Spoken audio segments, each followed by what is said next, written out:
Thanks for joining us for this Sun TV News Alert. I'm Toddleen Dafferlin. Police have a man in custody who was on the Haitian boat that sank off Northwest Point in Providence, Cialis on Tuesday. But although the body count has now risen to 12, 8 females and 4 males, they still don't know for sure how many persons have died in the boat accident. What they do know is that there were 69 persons on board the boat and the other 56 are yet to be found. The 23-year-old man who is in custody told police that the small one-engine boat left Cape Rouge in Haiti on Sunday, January 22, 2017, with 69 persons on board, 50 males and 19 females. He said that a number of persons were below the deck and others were on top. As the boat approached land, he heard a loud sound as the vessel hit a rock and it began to sink. He was able to swim and save himself. More details of the tragedy started to unfold during a joint press conference on Wednesday at the Premier's Provo office with Governor Dr. John Freeman, Premier Honorable Charlene Cartwright-Robinson, Deputy Premier Honorable Shaun Aswood, Commissioner of Police James Smith, and Adolphe Jacques from the Haitian Consulate in the Turks and Caicos Islands. Premier Honorable Charlene Cartwright-Robinson said her government is saddened by the tragedy, which she said appears to involve human trafficking. She offered her condolences to the Haitian community here and in Haiti and pledged to be tough in dealing with human trafficking. We must, however, use this experience to call on the Haitian community to consider seriously the risk of loss of life.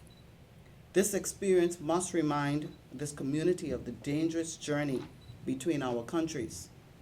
It also brings again to national dialogue the matter of human trafficking. The truth is, someone profits from this dangerous voyage, with reports of persons paying large sums of money for an opportunity for the life that is sold to them. This cannot be tolerated, and as a new government, we will take bold steps to address what has become a serious concern for us as a people. We reiterate the statement made by this country when we passed the anti-human trafficking legislation. We will not and cannot tolerate this practice, and will do what we must to ensure those engaged in the criminal activity are dealt with to the fullest extent of the law. We must also use this experience to speak to those living in the Turks and Caicos Islands who encourage persons to take this illegal and dangerous journey. This experience again must encourage us to consider our roles and reconsider it. We have in recent years detained those who have entered illegally, who have come to shore with local numbers for relatives and friends. We wish to remind you that the encouragement or harboring of these illegal landings and illegal immigrants is against the laws of this land. We wish for persons to take our message forward, for those that are considering this journey, and those that are determined to disregard the laws of the land. Our new government will take bold steps and will strengthen efforts and resources for a border protection system that will not take this issue lightly. We cannot relent into a state of hopelessness.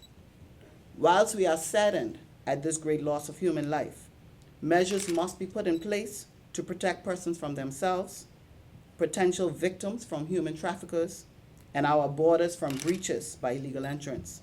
Deputy Premier and Minister of Immigration Honorable Shaun Aswood also expressed serious concerns about human trafficking and said he will be working closely with the Haitian community and Haitian officials to deal with the situation.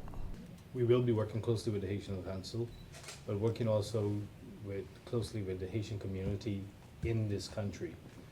There are a number of sectors in the country that we are all aware of that can help us, and we have to properly engage them and get them through the education process to understand the negative effects of this. And it's just, while the loss of life is the major issues that we're dealing here with today and in the future, I'm sure that we'll have to, the normal negative situation that happens out of human trafficking and situations like these that we have to grapple with and really getting the community involved it has to be a big part of the solution. Well, the general view is that any one of these sloops that is coming to shore has to be viewed under the light of human trafficking.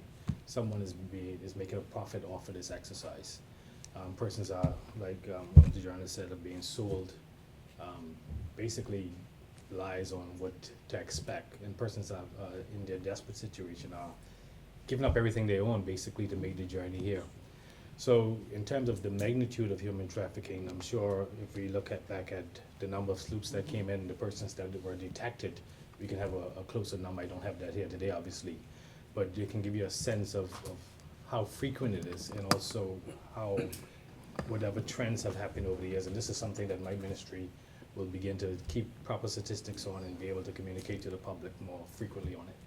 Commissioner James Smith said the recovery exercise has been a very difficult task. So it appears that there is a potential for a large number of people to be safely on shore, or sadly for a further tragedy to unfold. I can't emphasise how difficult a task this was for the staff involved, but I'm grateful for the help of local contractors. We had to cut a road through the bush with heavy equipment. We had to use lifting equipment to overturn the boat, where we recovered 3 bodies, and they are now in the hospital morgue. We are making an inquiry to try and track the people who facilitated this tragic event, because this is not just about people trafficking, this is about drugs and guns. There are people making money on the backs of deaths, and we are determined to try and find them, but we need help for that.